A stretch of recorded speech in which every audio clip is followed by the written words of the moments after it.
এরপরে প্রশ্ন হলো, ফুটবল খেলা এবং দেখা জায়েজ আছে কিনা? ফুটবল খেলা এবং ফুটবল দেখা শর্ত সাপেক্ষে জায়েজ আছে, আবার শর্তের অনুপস্থিতিতে জায়েজ থাকবে না। আমরা অনেকে মনে করি খেলাধুলা বোধহয় ইসলামে হারাম। সব খেলাধুলা, আনন্দ বিনোদন, হাসি রসিকতা, এগুলো বলতো ইসলামে নাই। ইসলামে শুধু নামাজ কালাম আছে, রোজা আছে, জাকাত আছে, হজ আছে, ওয়াজ শোনো, ওয়াজ করো, গুরু গম্ভীর জিনিসপত্র আছে।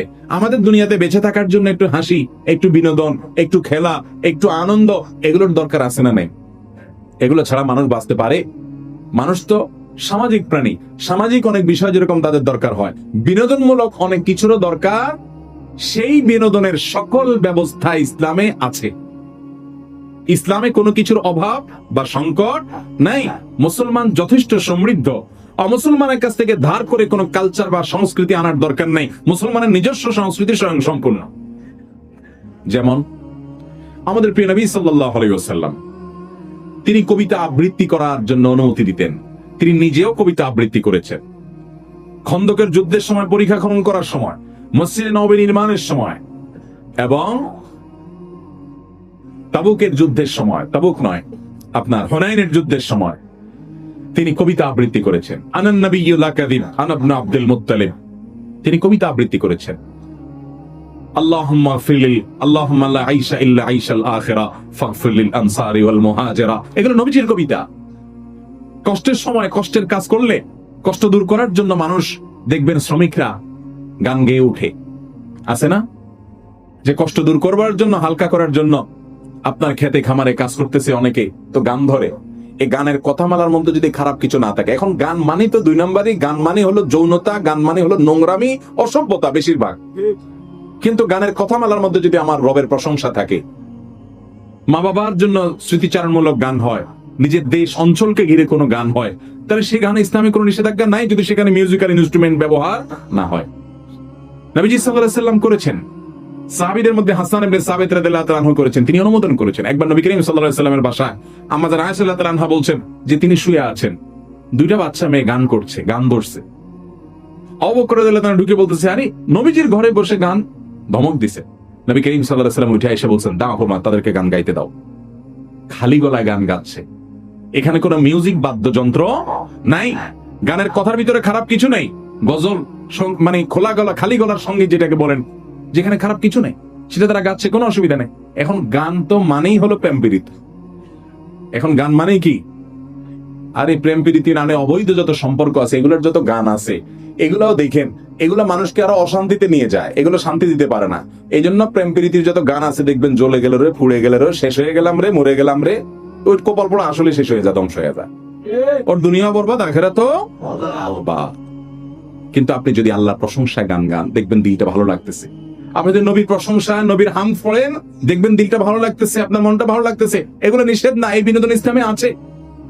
সেখানে মিউজিক থাকতে পারবে না। কথার মধ্যে গানের খারাপ কিছু থাকতে, ছেলেরা ছেলেদের মধ্যে গাইবে, মেয়েরা মেয়েদের মধ্যে গাইবে, বাচ্চারা যে কোনো জায়গায় গাইবে, বিয়ের অনুষ্ঠানে বিশেষ করে বাচ্চারা গাইবে, সেখানে মিউজিকের ব্যবহার থাকবে না। এখন তো আমরা মিউজিক দিয়ে ডেক সেট বাজাই, যেটা হারাম। ভাইরামা, খেলাধুলা হিসাবে ইসলামে নবী করিম সাল্লাল্লাহু আলাইহি ওয়াসাল্লাম একবার এক বাজারে গেলেন, যায় দেখলেন দুই দল তারা শুটিং প্রতিযোগিতা করতেছে, তীর মারার কম্পিটিশন করতেছে দুই দল। নবী করিম সাল্লাল্লাহু আলাইহি ওয়াসাল্লাম যে বললেন, আমি অমুক দলের পক্ষে আছি, দাও তোমরা খেলা চালাও। তখন যে দলের পক্ষে উনি আছেন, ওই দল তো খুশি, কিন্তু বাকি বিপরীত দল যারা, তারা খেলা বন্ধ করে দিস। নবী করিম সাল্লাল্লাহু আলাইহি ওয়াসাল্লাম বললেন, কি ব্যাপার, তোমরা খেলা বন্ধ করে দিলে কেন? বলে, ইয়া রাসূলুল্লাহ, আপনি ওই দলে আছেন, আপনি ওদের পক্ষে যখন আছেন, তখন ওই দিকে কিভাবে তীর মারি আমরা? তখন নবী করিম সাল্লাল্লাহু আলাইহি ওয়াসাল্লাম বলেন, ঠিক আছে, আমি দোনো দলের সাথে আছি, তোমরা খেলো। তারপরও তোমরা খেলো এই তীর মারার প্রতিযোগিতা। রাসূল আকরাম সাল্লাল্লাহু আলাইহি ওয়াসাল্লাম এলাও করেছেন। মসজিদে নববীর আঙ্গিনা ইথিওপিয়ান সাহাবীরা, নিগ্রো সাহাবীরা খেলাধুলা করছে। আম্মা জান আয়েশা বলেন, আমাকে একটু নিয়ে যান, আমি দেখবো। তাহলে ভাইরা আমার, যদি কোনো যুবক, যে কোনো বয়সের মানুষ ফুটবল খেলে, সেই ফুটবল খেলা যদি সতর ঢাকা থাকে, সেখানে যদি একদল আরেক দলের কোনো টাকা পয়সা লেনদেন না করে, নিজেদের মধ্যে আদান প্রদান না করে, জুয়া যদি না থাকে, এটা শুধু শারীরিক কসরতের জন্য হয়, যে আমার শারীরিক ব্যায়াম হবে, মানসিক ফুর্তি হবে, তো এই ধরনের খেলাধুলা খেলা জায়েজ আছে, এবং এটা দেখাও কি আছে।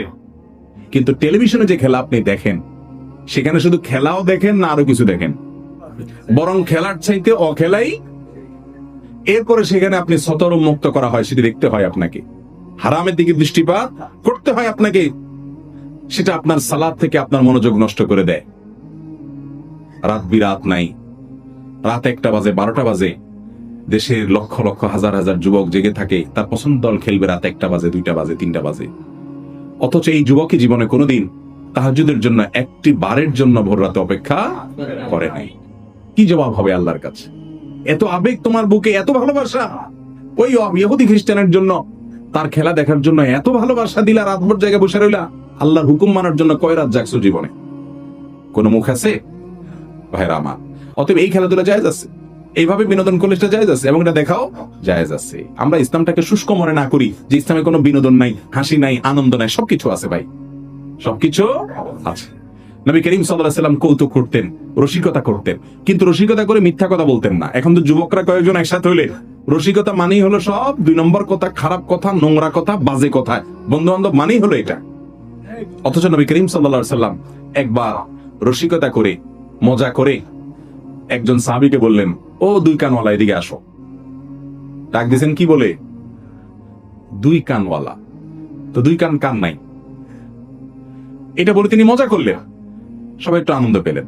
তাহলে কথা দিয়ে কৌতুক করা যদি অসত্য না হয়, মিথ্যা না হয়, নবীজি মিথ্যা বলেন নাই, যা বলছেন সত্য, তার কান তো 2টাই আছে, কিন্তু মজা করলেন মাঝখান থেকে। ভাইরা আমার, অতএব এরকম আনন্দ বিনোদন করা কি আছে? কোন এক সফরে আম্মা জান আয়েশা রাদিয়াল্লাহু তাআলা আনহা এবং অন্য সাহাবীরা সবাই ছিলেন, সবাইকে বললেন, সবাই দৌড়াদৌড়ি প্রতিযোগিতা করো, কম্পিটিশন করো, দৌড়াদৌড়ি, এটা এক ধরনের খেলা, দৌড়াদৌড়ি করো, কে আগে যেতে পারে, টার্গেট ঠিক করে দাও, রেসিং।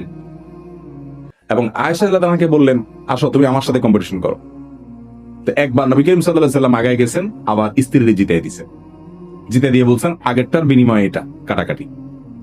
তাহলে বোঝা গেল এই খেলাধুলাগুলো ইসলামে আছে না নাই? যুবকরা কোথায় যাচ্ছি, কোথায় যাচ্ছি আমরা?